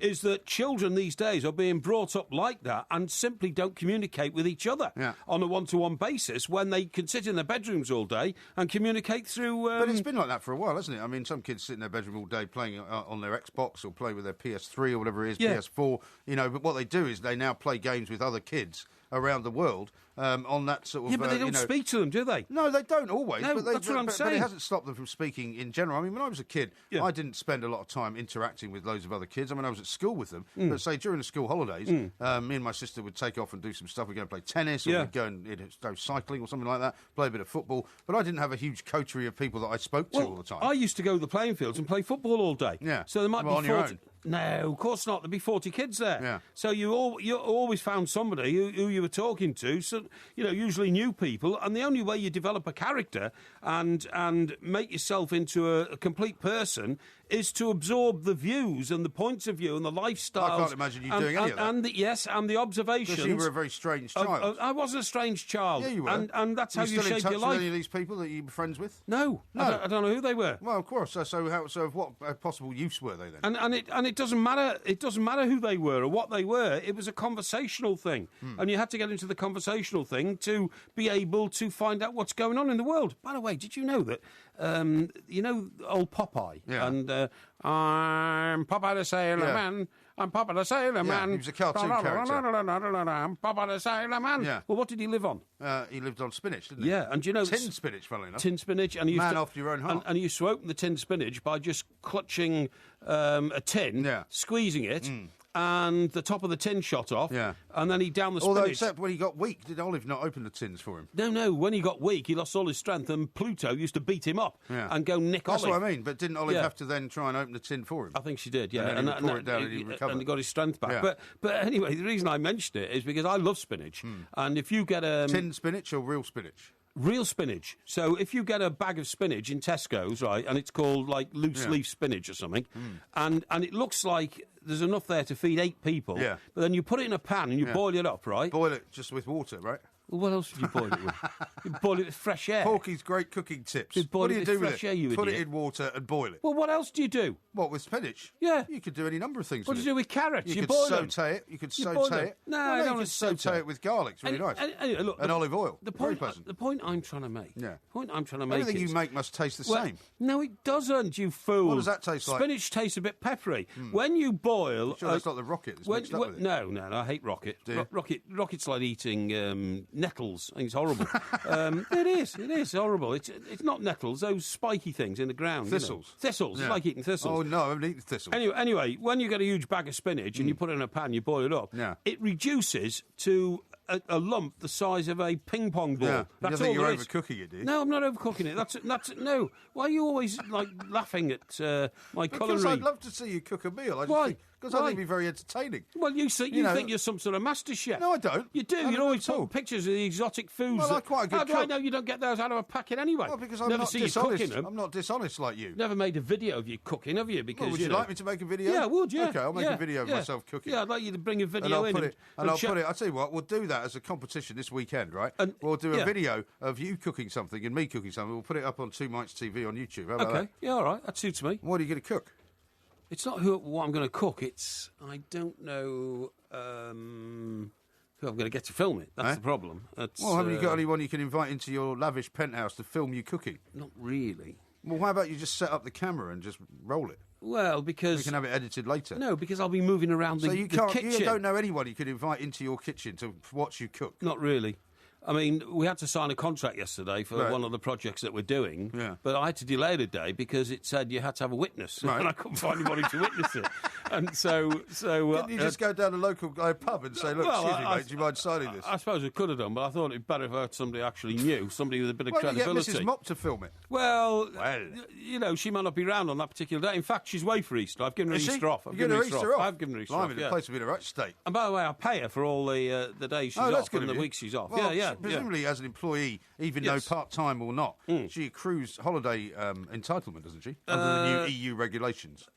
Well, we don't get into that, you know. Well, no, but the you're point is- supposed to give her time off. You can't just have her I working do, 24/7. I do, don't worry. Do you? Anyway, I was getting back to Popeye, right? Yeah. He was one of my favourite characters. I loved him because A, he was the sailor man, and my dad was in the Navy during the war. Yeah. And B, he always beat Pluto in the end, didn't By the he? way, it's Pluto, isn't it? Pluto. Pluto. It's not Pluto. Pluto was a dog. Yeah, that's right, it was, yeah. Pluto, come here, Pluto. I'm going to whip your ass and all that kind of stuff. Yeah. That's what He didn't Popeye say used that. to It was say. a children's cartoon. No, but didn't they make a film with the late and tragic Robin Williams. Yes, Williams that's in true. it? Yeah, I think they now, did, yeah. let me read you some tweets out Hang here. on, just before I finish, let me finish. Well, I just want to interrupt you with some hang tweets. on. So Popeye used to squeeze the tin. Yeah. Well, as a student of history, in particular Russian history, history. Yeah, Peter the Great. Yeah. Was such a giant of a man and so strong. He used to pick up silver goblets Yeah. made by slaves from Yeah. the Russian mines who Yeah. mined the silver and all Yeah. that, right? And when he got angry, with his left hand, he could crush the goblet in his Really? hand to nothing Right. and then throw it on the floor. And that's when his servants knew that he was in a bad mood. It What's must have this? been Oh, very it's soft. Popeye, yeah. Must have been very soft silver. No, it wasn't. It was silver. Now, here's one from Pete and Alma, yeah. who say, Alma, what a name. Please Alma. correct Mike Parry. Tiggy Winks isn't in the county, he believes. It is 2 miles from our house. It is in Haddenham, near Aylesbury, Buckinghamshire. Oh, well, there you go. That's It's very nowhere near close. Wiltshire. It is. Buckinghamshire and Wiltshire border each other. No, they don't. Well, they do nearly. Rubbish. They do Absolute nearly. rubbish. Henry, who is the other professor, not the professor in Mexico. Oh, yes. He's the one who set the quiz on Shakespeare, actually. Oh, right, He said, okay. please tell Mr Parry that we, the professors, read history at Magdalen College, Oxford. We didn't attend a poly. Neither did I. Or should we say Magdalen College, Oxford? Yeah, Magdalen College, Oxford. Thank you very much indeed. Yeah. Here's one from Andy, who says, Parry Right. claims to know it all, but does he know himself? Let's have a quiz on Porky, put up all the old podcasts and base it on things he has said. I don't think so. we need to do that. I don't think so. Now, here's one from Lee in South Wales. He says, I was Okay. about to ask, when is Mr Parry going to mention John Lennon so I can call house for Porky Bingo? Too late. He said it as I wrote this text. Yes, absolutely. And by the way, talking about spinach. Yeah. Spinach, of course, is a plant. grows? Spinach plant. Spanish plant, yeah. Yeah. You know, right. Did you know, because I do, because I keep my eye on these sort of things, so that... You never had creamed spinach? Very popular in America. Yeah, lovely. Do you like that? Very nice. Yeah, I've never liked that. Very nice, but a bit fattening, but I do it. Yeah. Did you know there are twice as many trees in the world today as there were 50 years ago? Really? Yes. What, is that because they've all been replanted? Because I keep telling... What about the ones that have been cut down in the Amazon? They've regrown. Well, no, I've got in the Amazon, they haven't. They have regrown. They haven't in the Amazon. They have regrown, I'm telling you. Where? In the Amazon. No, they haven't. They have. No, the Amazon has been completely sort of flattened, hasn't it? No, Large portions of it. No. That's a myth. I mean, if you flew over the Amazon now, you could fly for an hour over the Amazon and see nothing but trees below you. I'm sure that's true. Yeah, absolutely. But that doesn't mean that large swathes of the Amazon haven't been chopped down. All this nonsense about, every year an area the size of Wales is chopped down in the Amazon. Well, that's true. So that McDonald's can farm cattle well, actually, a lot of it is so that newspapers can be printed, to be honest. Yeah, to produce beef to put into their hamburgers. It's all nonsense and rubbish. It's all propaganda. No. Now, let me tell you what's happening. Go on. Because the world is getting more sophisticated, in China, where people now have taken from the land and gone to the cities, the land has become forest. Has it? Right? Well, that was quick. Yeah, no, no. What do you mean it's quick? How long do you think it takes for a forest to grow? Well, I'm telling you, it's happening in China, and it's happened in large swathes of Russia. Oh, yeah. There are twice as many trees in the world now as there were then. This has led to the phenomenon where carbon monoxide is now dealt with twice as quickly as it used to be, twice as many trees. That means it is staving off any possibility of global warming. So all these nutters who go around saying, the world's getting hotter and all that, and chopping all the trees down. A, we're not chopping all the trees down. There's more trees than ever. And B, the world is not warming. I have it on very good authority. It's a scientific friend of mine who found all this out. A scientific friend of yours? Yeah. Well, why don't you get him to take a picture of you taking cooking? Scientist. Well, he doesn't live anywhere near me. Scientific friend of yours. Lives in a Somebody sent in a picture of a hedgehog with a coffee cup on his head. Oh, yeah. No, that's true. That's a real... No, I think that's a Photoshop picture. I don't think it is. I think that's a true picture. Now, here's one from Becky in New Zealand, because they're little spikes, you see. When they put their head in these things, they can't get them out again. Because the spikes act like one of those things that pop up to shred your tyres if you go the wrong way out of a car park. And you can't get it off the other way. No, I can understand that. Becky in New Zealand says, looking forward to a great idea of a cooking competition with Porky. Looking forward to Porky's creation with spinach and cauliflower. Yeah, well, I won't have spinach and cauliflower at the weekend. More likely... I mean, this is seriously... If I take some frozen pizza out of the freezer and put it in the oven and then take it out, that's cooking a meal, isn't it? No. It is. No, it isn't. It is. is Reheating some frozen pizza. No, it's not. It's cooking a meal because I then eat it. Well, and I that qualifies as a meal. You could show yourself making yourself a roast beef sandwich if you like, if that's what your creation is. Maybe. But it should be something from nothing to something. Well, I don't believe in nothing to something. That's a similar expression to something for nothing. I don't believe in that either. Really? No. Neither do I. No. This is Talk Sport. Yes, Ask you do. Porky coming up You'd next. love something for nothing, you would. Talk Sport. And it's in! A diving header at the end of a 50-yard run. From the root to the tip. The Beatles. Yeah. And we'll be hearing more about John Lennon, I dare say, the rest of the week. It is time, though, for Ask Porky, and we've got a really bumper crop of questions coming up. Come on. So what I'm going to ask you to do Let's is try and get through them all quickly, because then the more we do, the more people will appreciate it, because otherwise we leave so many out over the course of the week. Right, so let's start off with question number one, which comes from Mike. He says, I'm spending a lot of time away from home in hotels. Is it okay to drink a whole bottle of wine with my meal? Yeah, that's absolutely fine. No problem at all, providing it is just a bottle of wine, providing that doesn't stimulate your taste buds to drink a second bottle or a third bottle. Remember, when you're on your own, you're in solace. You don't lift the solace and the solitude by getting absolutely bladdered and plastered. But if you are eating a good meal in a hotel, a bottle of wine is absolutely acceptable. OK, question number two, and this comes from Ian, who says, if Porky was to host a dinner party at his penthouse, which 5 guests, dead or alive, would he cook fish fingers for?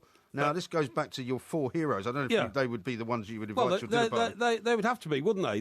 They'd have to be those and Queen Queen Elizabeth I, OK? So we'd have Queen Elizabeth I, Horatio Lord Nelson, John Lennon, Winston Churchill, William Shakespeare, Queen Elizabeth I. Queen Elizabeth I. Queen Elizabeth I? Yeah. So you don't want anybody who's alive? Is there anybody alive who I rate? Let me see. So it's typically Not really. So you'd have a dinner party with 5 dead people. Well, yes, I think I would. Yeah.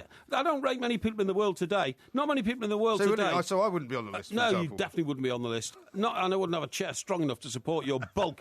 But there's not many people in the world today making the world better. That's what I think. Right, OK. Question number 3. Yeah. This one's from Stephen. I've got a secret room and my mate wants to know why I keep it locked. What should I do? I don't know, mate, because I don't have secret rooms. I know that old MG... You've got a locked room? No, I haven't. Going on about a locked room, people think I'm a weirdo. I don't have locked rooms. I haven't got any locks on any of the doors in any of my homes. Believe me, I don't know what he's talking about. He's trying to make me out to be some sort of a weirdo. Locked rooms, in my opinion, will only breed suspicion and rancour with those around you. If it's in a building where other people live, then it's sinister. And if it's in a building where nobody else lives, it's even more sinister because you're locking yourself out from something you don't want to remind yourself of. Like, for instance, some nasty memory. Could it be that your mate visited one weekend, overdosed on drugs and threw himself out the window and you won't go back in that room again? It could be something like that. It could indeed. Here's one from Jack who says, should you give up your seat on a bus?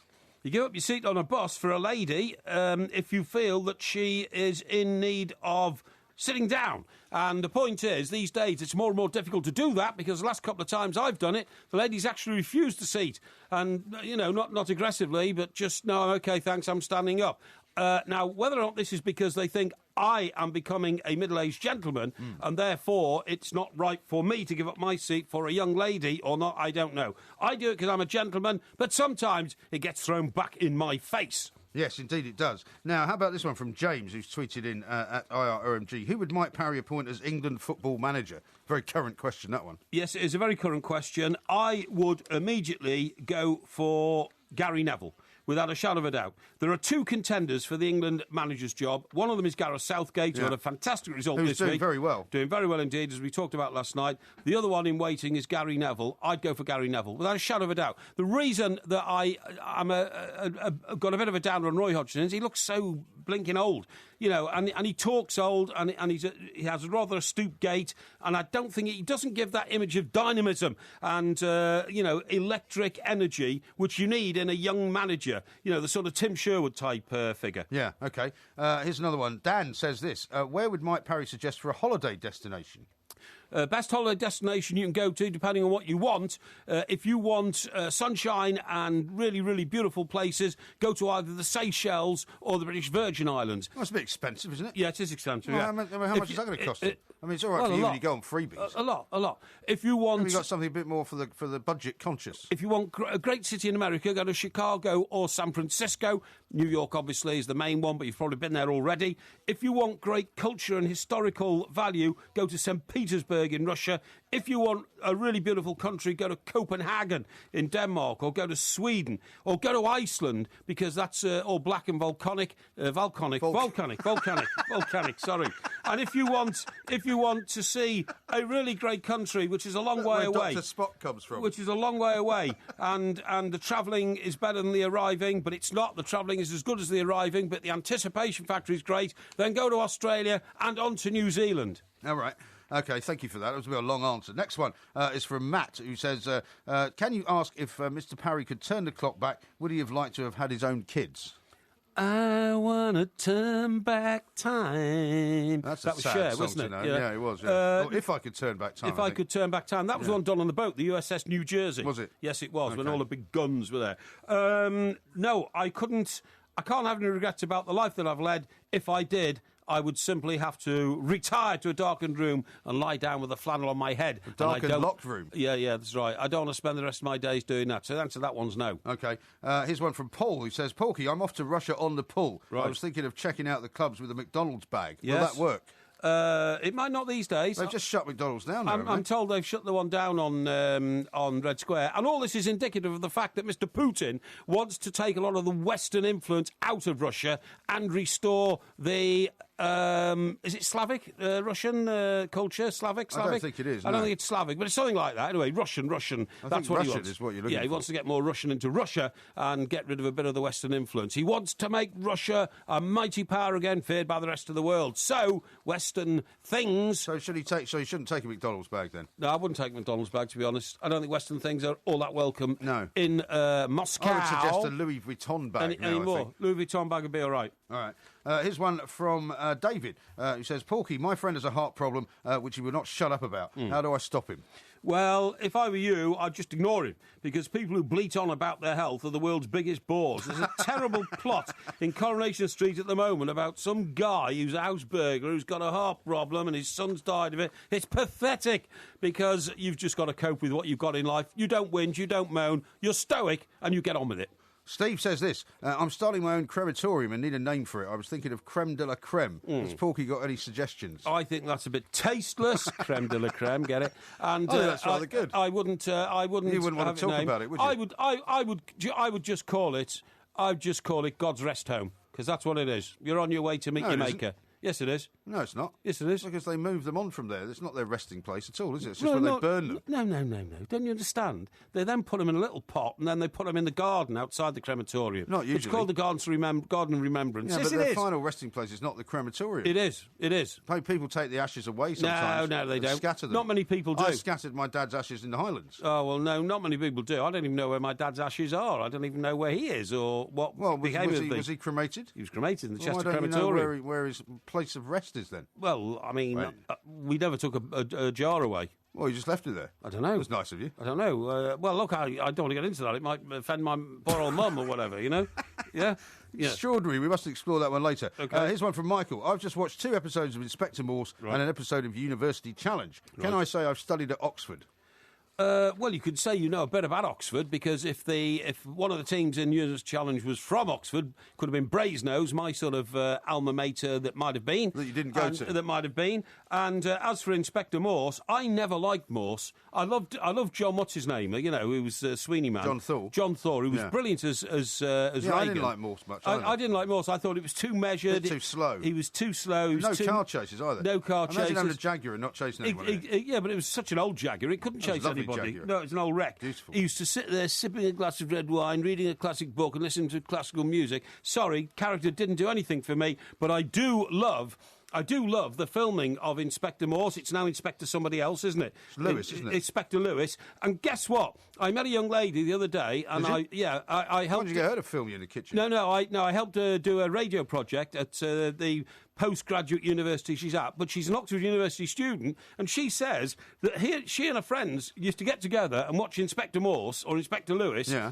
And get loads of drink down them, and then they used to watch the way that the Inspector Morse programme always had streets turning into streets that weren't there. Oh, really? So, you know, they'd be walking down one street, and then next minute they turn the corner, and they're in the wrong street. Oh, okay. And they've got like the geography... continuity problems. Exactly, continuity problems. Okay. Geography of Oxford all wrong. Excellent. Well, now it's only time for one more question. Okay. I've got an ill dog. Should I take it to the vets or use the money that should be spent on vets' fees to buy champagne instead? No, you must spend on your dog first. Remember, dogs are precious animals. They're dumb, but they're not as dumb as old MG and his lifestyle. That's nice. So don't take any notice of the old MG lifestyle. You know, the man who decided on Sunday night to hit the town, bottles of champagne. With my daughter. I was about to say, taking his daughter down another route to debauchery, but that's his lifestyle. My lifestyle would be to help dumb animals who can't help themselves. Now, I've got a couple of answers for you just before we move on. Alan in London and also Stu has sent in this. Cher was on the USS Missouri. So they didn't even get that right. Oh, well, Stu says USS Missouri, not New Jersey, naval genius, Porky Plank. Yeah, OK. Well, don't worry about that, because I am a bit of an expert on American military history.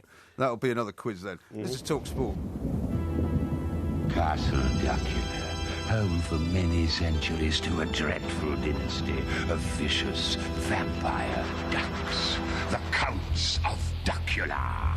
Legend has it that these foul beings can be destroyed by escape through the heart or exposure to sunlight. This does not suffice, however, for they may be brought back to life by means of a secret rite that can be performed once a century when the moon is in the 8th house. blood. I'll get it! Latest reincarnation did not run according to plan. In the heart of Transylvania, in the Vampire Hall of Fame, yeah, there's not a vampire in the other.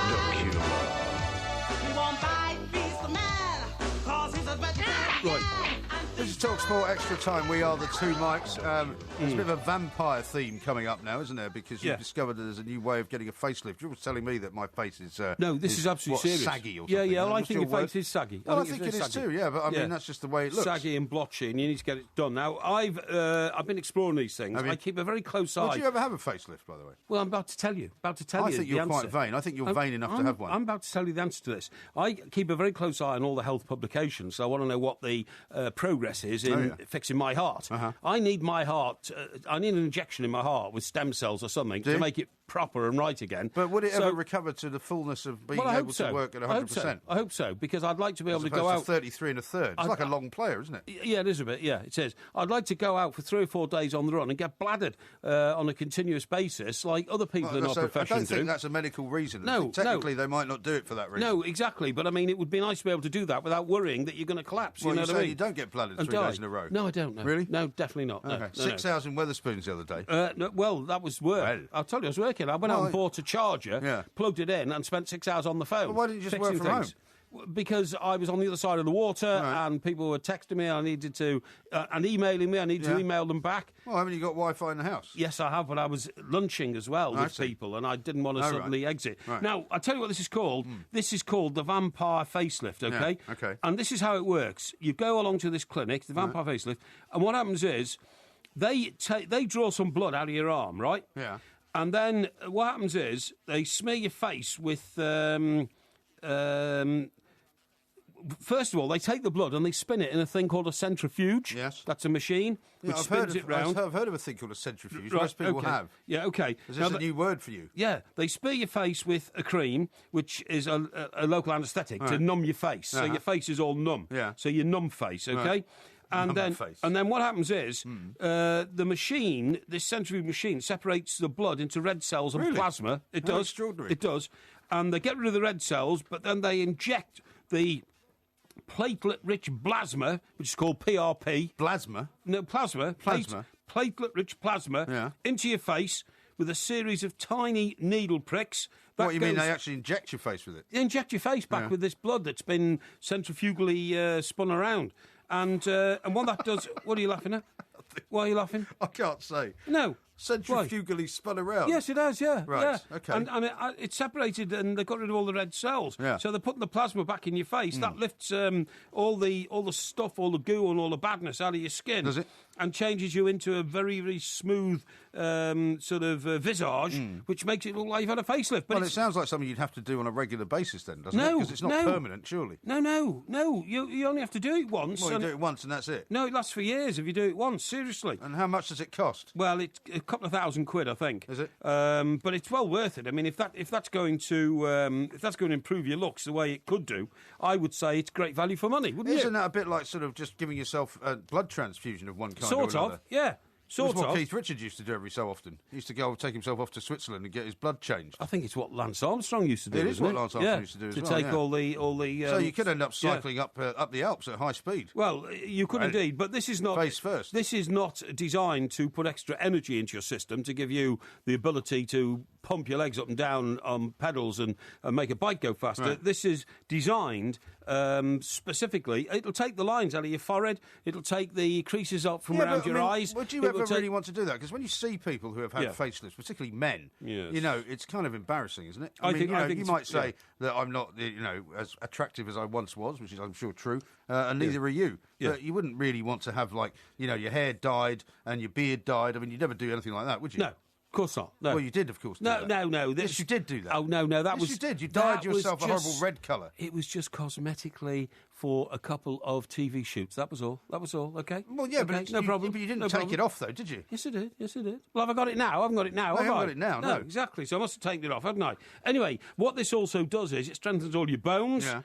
It promotes wound healing, stimulates new bone formation. It'll soon And where be... could you get this done, then, anyway? Do you have to go to Transylvania? No, you go to a clinic in Harley Street, which is the greatest sort of medical street in the world, isn't it, Harley Street? Well, it's certainly one of them, yeah. Yeah, exactly. Well, where's the other one, then? What? I don't know. No, of course you don't. See, empty-headed stupidity. That's what I get from you all the time. I say Harley Street is the greatest medical street in the world, Well, it's certainly and you one of say them. it's certainly one of them. Well, I'm sure there but are you others. don't know any others. Well, I'm sure there are others. Oh, sure, yeah. And, where are they? And I don't think Harley Street is any longer completely and utterly occupied by just medical practitioners. Oh, I'm really? sure Who there are else lots is there of now? Well, there's lots of other people that have offices there, I'm sure, because it's highly expensive. What sort of offices? I don't know. I haven't been there for a long time. No, I of used to course go you see, there. you're talking Funnily enough, I nonsense used to go. My dentist used to be in Harley Street. Well, I was when there a quite child. recently. Were you? Yes. What were you there for? I had an ear examination. An ear examination? Yes, What did you go to Harley Street for? Because there was an ear clinic in Harley Street. An ear clinic? It's the medical centre of the world. Were you referred there by your GP? No, I went there independently. Did you? Yes. So you just turned up and paid? Yes, So that's you could right. jump Yeah, the queue? basically, yeah, I did. Yeah. I wondered whether I had a blockage in my ear. Right. Because when I put my hand over my Was it 'cause right, you couldn't hear anybody else talking? no, when I put my hand over my right ear and listened to the telly, it sounded a bit Like muffled. one of the Bee Gees? Yeah, that's right. Yeah, a bit like that. Yeah. When I put my hand over my left ear and listened to the telly, it wasn't muffled. God, it's so, a laugh of it around so- your place, isn't it? What? You're sitting there with your hand over either ear, Well- trying to figure out what's on the television. No. No, you idiot. No wonder nobody comes round. I was testing my hearing, wasn't I? Okay. And what did they determine? we were talking about tinnitus the other night, weren't we? We were. Yeah, well, I thought I might have had a And bit of everyone that. keeps saying you're mispronouncing it. No, Tinnitus. I fear I might have had a bit of that because I Really? used to spend a lot of time in discos in the 70s Yeah. where I, used to replicate the old John Travolta stuff, Yeah. you know what I mean? Well, you also spend a lot of time with headphones on, which can't be yeah, good. we do. Do you know what? Some of our colleagues are going to have problems because every time I take this seat and put my own headphones Yeah. on, as you know, I don't wear other people's headphones in case I catch some sort of Man of the disease or people. something. No, I Well, I was haven't bringing caught my any diseases. I was bringing my own, and what I'm saying is, what are you saying? is that whenever I plug my headphones in to the socket that's there, the noise booms out into my ears. I tell you what, we've got some deaf colleagues around here because if they can't hear it at the level that I'm now got it, Well, it may be that your headphones are more sensitive though as well. Well, So they're better, obviously. Well, they probably are. Yeah, of course they are. I Yeah, can't very imagine that any of the accoutrements around here are absolutely top notch, top of the range. But anyway, look, what I'm telling you about this PRP, right? You know what that stands for, don't you? I've just told you, platelet-rich plasma. Yeah. You get it injected into your face, it makes your face look better. And I agree with you. The traditional facelift where you literally pull your skin up to around the top of your ears and stitch it up and all that looks ridiculous. Well, they have different ways of doing it, I suppose. This looks very natural. This looks very, very They've natural. also got, you can have collagen injections to get rid of your wrinkles, but then nothing moves, right? Is that Botox? Like Botox, same kind of thing, Yeah, you wouldn't have Botox, would you? Cause, I wouldn't. Well, that's poison. It's certainly poison. It makes your face rigid. Makes your That's face what I mean. rigid. You can't then see It looks anything. stupid. I actually take pride in my face. Do you? Because Nobody else does. Well, I do, because women tell me A face only a mother could love, I suppose, is what. No. people are calling it. What ladies tell me is and ladies, Ladies? yeah, ladies, women have said this independently to me Yeah. over the years, and still do. Really? And still do. They Yeah. say, "Golly, you've got such a lived-in face." Yeah. You know what I mean? That's not a compliment, And by it the is way. a compliment. No, it I think it's a great compliment. No, that's the same as saying, No. get lost. No, Stop no. hanging around. No, I'm no. not interested in you. They say That's what it means. They say I've got a very interesting face. I often see people. I'm not joking. Yeah. I catch people staring at me intently, and the reason doesn't is surprise me. No. The reason is They're probably going, why is that bloke cupping one of his hands over his ears and then alternatively cupping the other hand over his other ear? I've got a fascinating face. You have? I have. Yeah. My face is like a roadmap of It's my much more life. fascinating than anything you come out with. No. It's like it is. My face tells 1,000 stories. I'm Yeah. telling you. Yeah. And Your mouth tells a million. And the exciting life I've had and the travails of my life, the successes, When the did failures. you first look in the mirror and notice that you had wrinkles? I've never ever been conscious of them. Really? Never ever. You don't actually have many wrinkles. Exactly. I don't because your face is quite sort of full, if you don't mind me saying so. Yeah, of course my face Because is the more full. thin you are, It's full the of- more wrinkles you have. full And of, you haven't really got any. My face is full of character. It's full of energy. It's full of Pinot Grigio. Well, no, that's my mouth actually. But I suppose that is part of your face. It is. Yeah. Good. Now, how about this from Freddie, who says Right. Wayne Rooney and Bill Kenwright not on Porky's dinner guest list? that'll be the end of his ghostwriting gigs and freebies. Well, Mr Kenwright's a teetotaler, or as near to as you could get, and therefore I'm not sure that a dinner-lunch party... I sometimes sit down and have philosophical conversations with people whom I wouldn't want to have a sort of boozy lunch with, because it's not their scene, and I'd like to, make them feel comfortable in my company by doing things they like to do. Yeah. So nothing wrong with that. Well, so you say. Yeah. James says this, Porky's never had blocked ears, it's called selective hearing. No, it's not. It's... talking about... here's a good one from Becky, yeah. Who's in New Zealand. Right. She says, too high tech from Porky regarding facial surgery and wrinkle reduction. He just needs a couple of kilos of polyfiller. Well, yeah, but you see, she's trying to be facetious there, because you've just said I haven't got any wrinkles, which is very nice compliment as well. Thank you very much indeed. The only problem you'd have with the stuff we've just been talking about was a vampire, the vampire face injections. Well, my problem is I don't particularly like going for any kind of medical procedure that is not absolutely required. For example, elective surgery is not really something that I would ever fancy doing. Well, I'd still be... I don't like the idea of a doctor putting me in under some kind of anaesthetic and operating on me with some kind of scalpel if I don't need it absolutely to save my life. Do you know that the vampire surgery thing, vampire thing, it goes back to Pope Innocent VIII. Does it? Who is said to have taken the benefits of drinking blood very literally. Really? So he would drink blood because, of course, it was a direct interpretation of the Bible, Jesus' blood, red wine, all that kind of stuff. You know what I mean? With good Christians, if you go to church, you will sometimes share in the communion of wine, won't you? Yeah, of course you will, yeah. And so therefore you would drink the blood of Christ. Yeah, well, exactly, that's right. Have you done that then?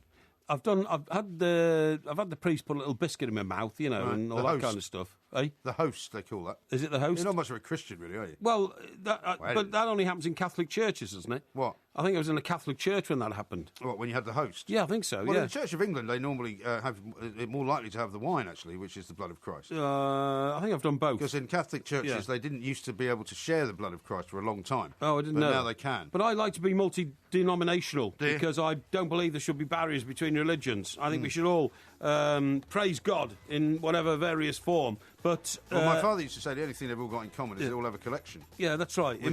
Embrace and cherish the goodness of our God. Yes. Yes. Now, pub. No, not really. I'd wait till 4 o'clock. If you love the Two Mics podcast, you'll love the live show. Weekday overnights from 1am on DAB Digital Radio and 1089 and 1053 AM and via the TalkSport app. TalkSport, your Premier League station with exclusive commentaries every weekend.